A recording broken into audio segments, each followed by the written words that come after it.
earlier we were talking about the propaganda state that was sort of brought into the world by Joseph Goebbels, because I think before World War II, advertising was a lot more like direct, like hey, buy this product, buy my product because it does the thing it does better than the competition. It does it very well, kind of thing. And now it's like advertising is very identity based, and also if you watch films, there's everything has a narrative baked into it. So the whole society works as like a single machine of propaganda for the state. And that really started with Joseph Goebbels, and all the other nations sort of took that and appropriate it, and they just started producing propaganda in this really new, powerful way that the 88s had, 88 being, code for, because we can't say the N word, the big N word, So, anyways, I think it's super interesting now the way you can sort of watch like a commercial or just see the news and really get an idea of the bigger picture sometimes through reverse engineering in your mind the propaganda. So I think in sort of that sort of way a lot of the time. I think it's a good way to look at it. I think this is where people get tripped up, is they try and interpret things instead of understanding that basically everything is a lie. Or not exactly a lie, but it's trying to cook up a narrative. Because, real life isn't a narrative. It's just chaotic. Things happen. People do different things, But if everything has to be so dear, so baked into some narrative, so dialed in, that does it. And a lot of people become distrusting now because it doesn't make sense. It doesn't work. And at some point, if after 20 years, you'll probably see the narrative change course once or twice. So, there you go. Okay, yeah. I think of I'm also into this actions of systems and countries and regimes and politics as they do propagandas and ideologies, but I'm not much into details, but I try to understand myself and understand them as what they do, into a general perspective. So, but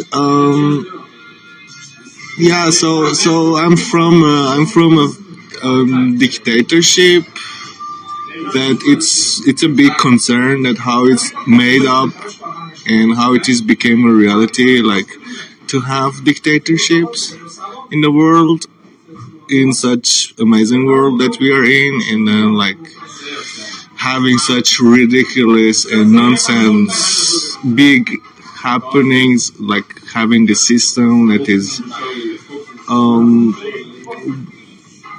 affecting everybody and making everybody crazy and mad and out of themselves, and distract them and disturb them mentally and physically. So and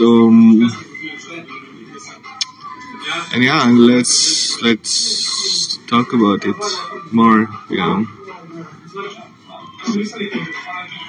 What kind of sort of psychological controls, especially religion, do they use in Iran to sort of control people? Iran is a theocratic dictatorship, and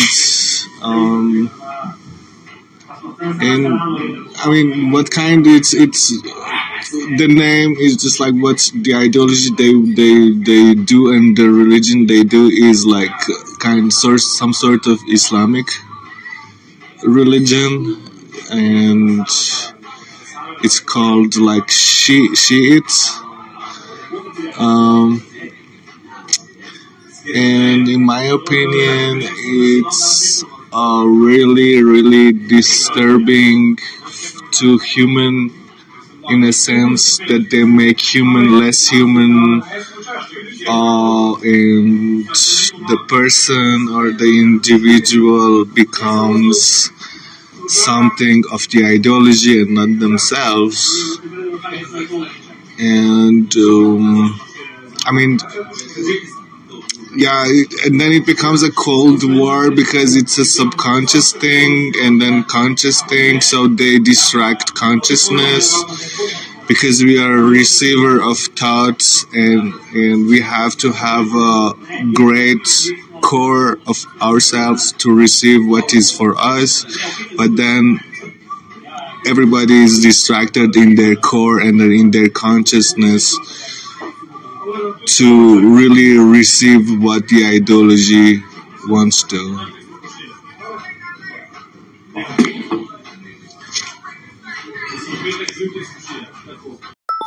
Yeah, you're talking about manifestation. I think, not to sidetrack too much, but I think manifestation is a big one because there's a big community around manifestation that sort of makes the promise that if you can clean up your core, if you can clean up your inner mind, that you can manifest, whatever you want practically. I think a lot of the teachers don't make it that simple, or don't advertise it that simply, but there is a certain truth to it, and I think it's more like you said, like people have things that can sort of grow out of them in a way. I guess in some addition, people are in the process of becoming something or doing something, but if they don't know themselves or don't understand themselves because of bad ideology, that'll actually affect their ability to manifest correctly what is actually for them, what actually is them, that's part of their body, that's natural for them, their fate, as it were, their karma even. So I think that's really interesting, and I think it's a really particular and needed correction to manifestation thinking, because I think a lot of people think that they can just think of things and then just have it, but it's more complex than that. But I think sort of criticizing some of these criticizing ideology, especially when we talk about politics and things like that, and the process by which people are kept in the dark. I think that's a really powerful way to think about manifestation, how it affects how it's effective in a bigger way, or how it's involved in existence in a bigger way, politics even. Yeah. So, the thing is human, right? Like, we human, it's so dangerous to become something else than we are originally and authentically. Like, we become robots, weapons. We become weaponized, and we get to be weaponized by the ideologies to do the ideology and also manifest more for the ideology. And like our power is distracted and manipulated, our personal power to really not just survive through life but also thrive for ourselves into life and enjoy life and be great in life. But then we become, by these ideologies, we become not just distracted from being who we are, but then also, which is big part, which is first thing, and then second thing is also doing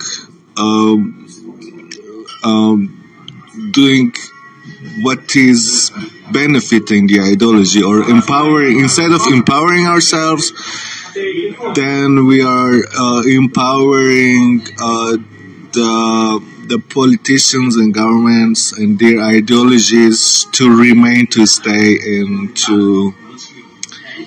to be even for a while, because even one day of being under having a bad ideology has a consequence of years, and like, I mean, okay, one day not maybe, but having for 1 year of bad ideology takes like uh,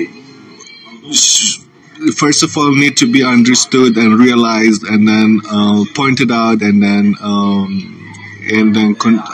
like resist to it, and then like finally take it down. But then if it's going now in Iran, for example, it's going for 50 years, the last regime and the current regime, and like